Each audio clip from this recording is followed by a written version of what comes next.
Nze ni musomesa wa aqida Irani bashia Israeli bayahudi fe tuyina kubeera nga tuwagirani era tuyina kusabirani abantu abali mu ggwanga lya Iran abashia aba ethna sharia mwe tebabayita basiraamu newankubadde nga mulowooza nti babayita basiraamu era ne bwaba afunye omukisa ogukutta waqad dhahara hadha fi kathiri min ad-duwal ekirabiseko mu mawanga mangi ge bakozeemu ebikolwa eraga abasunni batta abasunni e Syria mu nzita etayogerekeka Hizbullah be Lebanon waliwo abalala era abashia mu nzita etayogere babasalanga mbuzi sina bagiteekamu akavuyo abashia ne batta abasunni bayiganya abasunni e Yaman bemwera bahuthiyin bemwera abahuthi bashia era babi ne bakasuka ebikompola e Saudiya ekigendererwa ky'abashia be Iran ekikulu ennyo kusaanyawo basunni n'abasunni ate banna bakusaanyawo bayudaaya ekyo ekigendererwa kyabwe ekikulu ba Khomeini kyekikulu balwanyisa enzikiriza entuufu nga bakozesa amakuba ag'enjawulo lwekyo teriyo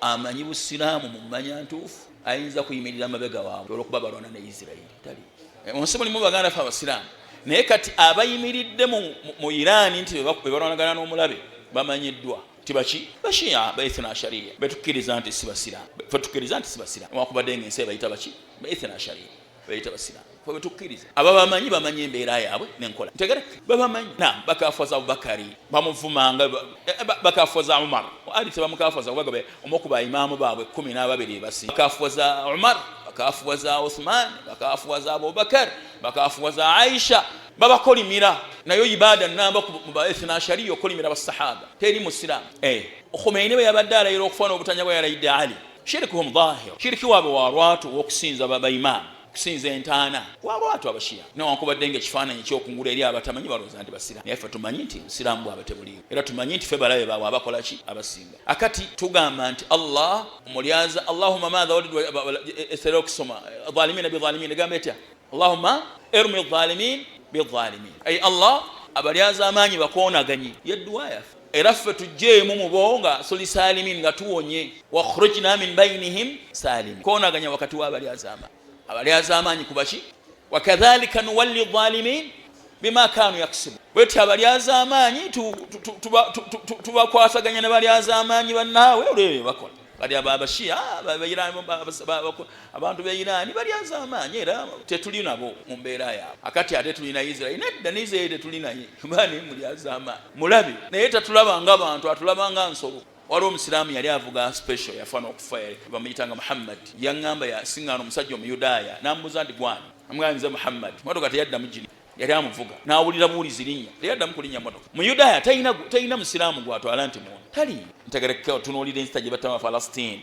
bafu babi kati tukole tutya bwetyo betugamba nga basoose okubagamba ekyokubiri eno endaba ya Abdurrahmani nga ye tusanyukira okukubwa kwa Israeli okuba nti yayina agyekubyemu oluyi tegereka mulyaza amanyi munnayo abakuba obitukola tutya tukusanyukira kubanga kibala kikendeeza ku tajabo kukwewanika ekyo tukisanyukira nti Irani webeesobola okubakasukira ne bakasukira tukikubira takbira lwaki kibakkakkanyako ne kikkakkanya ku takabburu yaabwe ntegerekise okwekuza kwabwe naye ate era tusabira Irani naye amaanyi gaayo gasaanyizibweyo oba gakendeezebwe kubanga buli gyekoma okubeera amaanyi yakoma okubeera yakabenje eri abasunni eyo yentegeera yaffe njagala mu bufunze nnyo and on a very serious note okubaka ebigambo bino byenjogera omuntu bw'agamba nti abashia batemu era balina n'ekigendererwa kyabwe kutta abasunni n'abo abali mu Iran ba Khomeini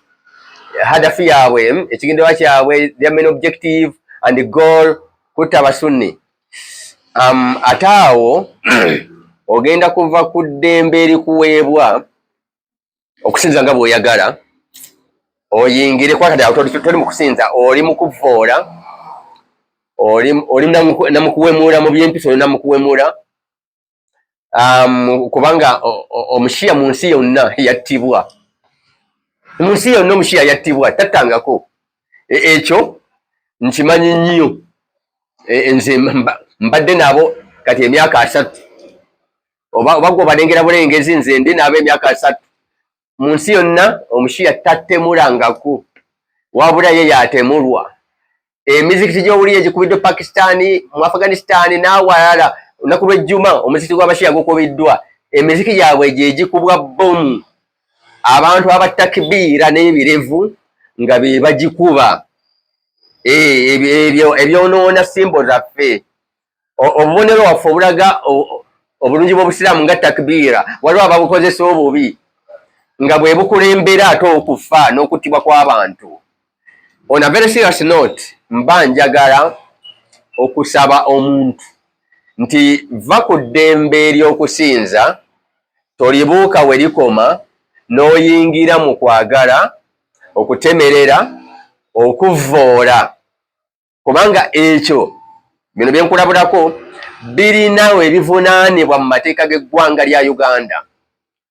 Bw'onoyogera ebintu bye tolinaako obujulizi oba kale oyo omushiya wano e Uganda nga togereze na walala wano e Uganda alina obujulizi nti ku lunaku olwali olwa Christmas balina omukulembeze waabwe ye Mayuge eyattibwa naye bagenda okukwata abatemu ng'akabinja abantu abali mu kabinja akalwanyisa ne gavumenti eno ke bayita ADF nga akabinja ako security erina amawulire nti abatwalayo abantu babakunga ne babajja n'emizikiti emizikiti egyo security ya Uganda ekirina nga temubanga mugwa mushiya ku bantu abaali batutte abalwali mu ADF. Security ya Uganda ekimanyi nkugamba kakati on a very serious note tandika okwegendereza by'ofulumya kubanga the machinery of law of the Republic of Uganda eyinza okuteekwako olw'ensonga ezo. Omushiya yattibwa ng'era wano e Uganda Dr. Abdulkadir bwe yattibwa omutemu yakwatibwa mugende mulabe ebiri mu archives mu mawulire gonna ne eyali CID boss Grace Akulo omutemu n'akonfesinga n'akkiriza bamasheekha abaamutuma n'emirundi gye baatuula mu muzikiti omuzikiti gwe baatuulamu tegwali gwa mushiya n'ebigambo bye baamugamba nti tukwagaza nnyo omulimu guno gujja kweyingiza ejjana kubanga mu kutta omushiya mulimu obulungi bungi.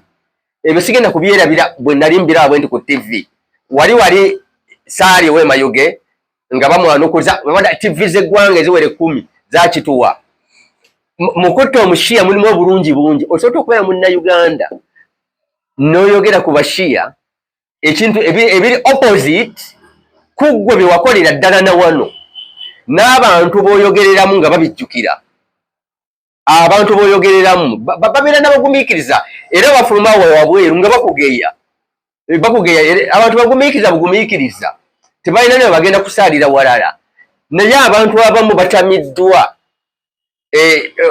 mulimbire eri mu hadiisi temulimbira mu bintu nabo bye bagoberera ku intaneti mugende mubalimbe mu tafsiri mubalimbire mu hadiisi mubalimbire batategeera naye boolimbira mu ba analysts babeera ku marediyo buli lunaku batematema ebibaddewo mu nsi batematema ebyabahuthi batematema ebya Hezbollah batematema ebya Nankani batematema ISIS erina ddi egoberera kabinja ki mu busiraamu. Ba analyst bakimanyi kabasalafu kabawahabi wano Uganda baita abatabuliiki Nankani yemu batematema ababoko Haram e Nigeria abali mu kuggalawo amasomero nti baagala agasoma ya Saruna gokka agasoma science bagaggalewo. Boko Haram okusoma science kuli haramu bagoberera kabinja ki. Ba analyst abatudde awo mu muzikiti awo woyogerera ebigambo ebitajja bakimanyi nti bonna basalafu aba El Shababu basalafu aba Talabani basalafu abo bonna basalafu kakati bali mu bugumiikiriza ng'oyogera ebitajja kati wegendereze abagoberezi bwe bajja kukyawa sinze nze nkwerakiriyako you will lose followers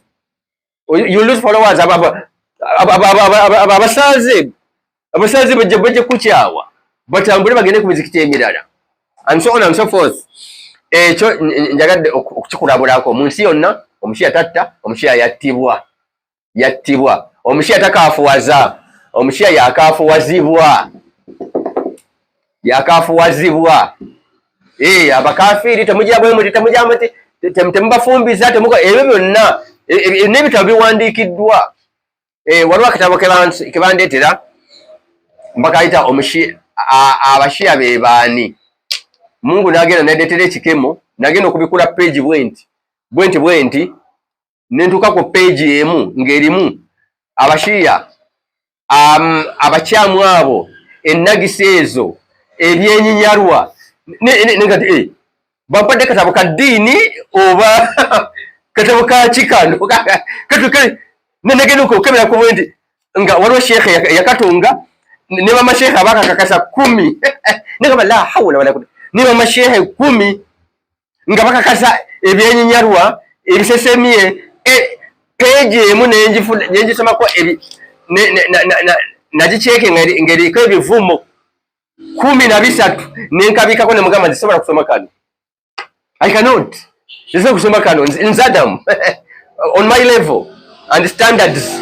Kano tekali mu bitabo ebisoma. This is not a book. This is not a book to be read by people like us. Tekisoboka. Ate kati eri bakasoma nga bakasoma nga ndi ku mizikiti kwennyini. Kata ndetendo gye muyita inna lillahi wa inna ilaihi raji'un. Obusiraamu ddala bunaafuna bukungubagira kuba kati bugenda kuttibwa.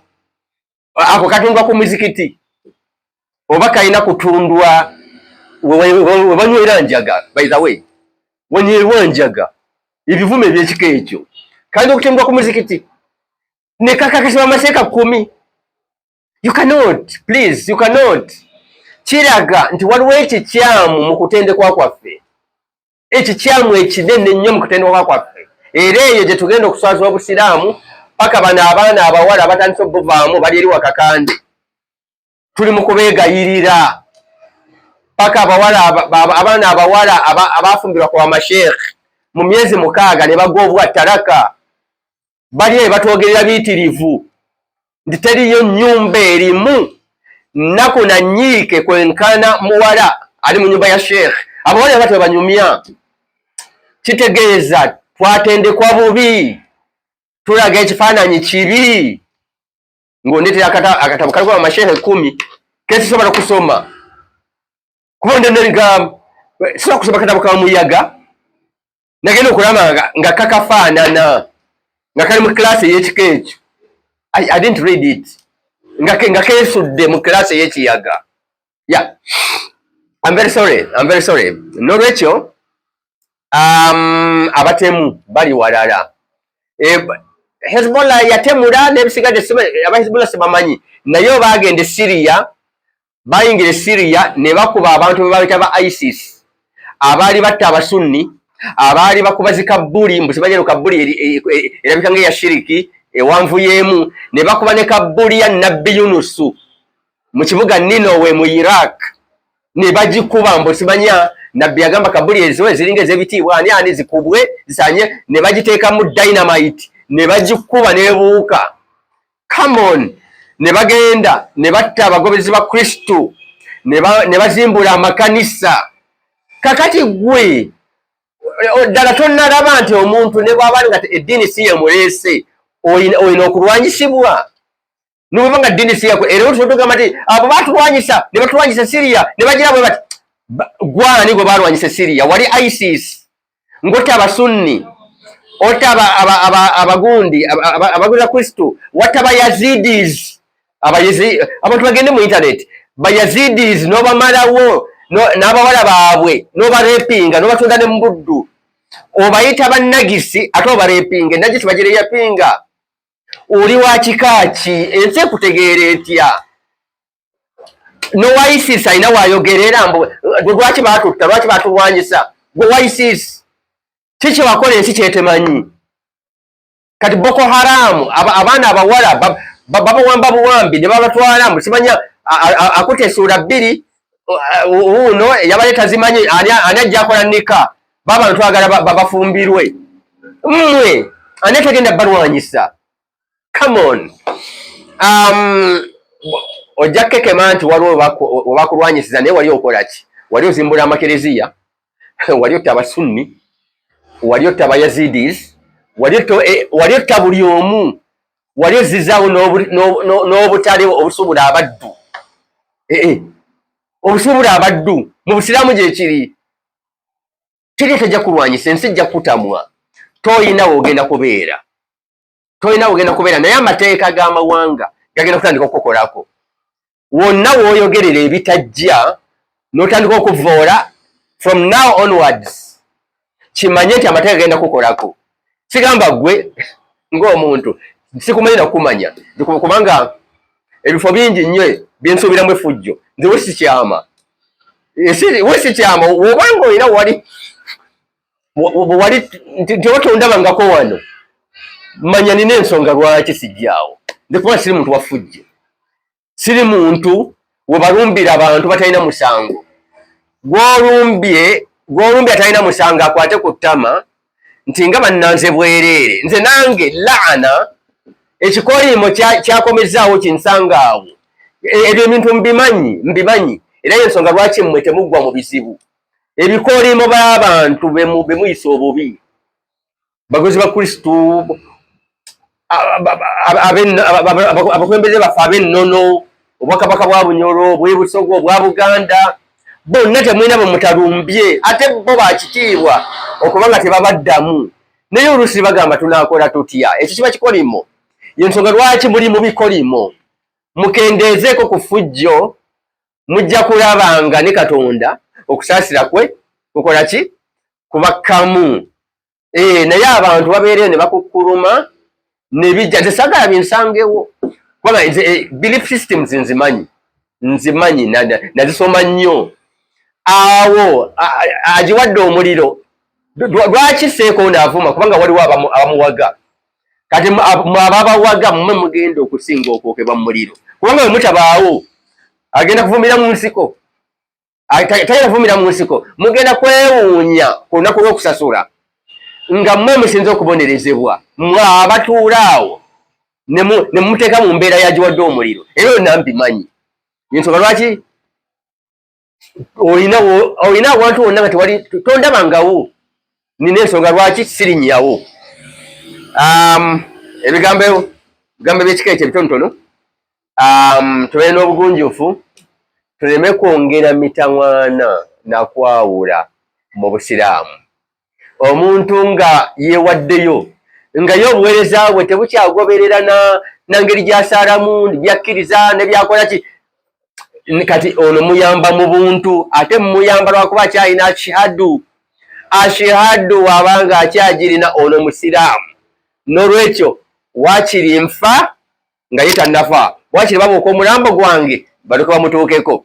Omuntu wabanga agulumiza nnyo ashahadu, lwaki ate omumalamu amaanyi? Ndowooza gwewuweeyo ashahadu yakendeera. Mweyo byoyita akida, tawhidi n'ebisigadde, ate ewe ashahadu yakendeera. Ashhadu tewali ashhadu la ilaha illallah wa ashhadu anna Muhammad rasulullah, tewali consideration yonna egiri waggulu. Kitegere okuva olwaleero. Wassalamu alaikum warahmatullahi wabarakatuh.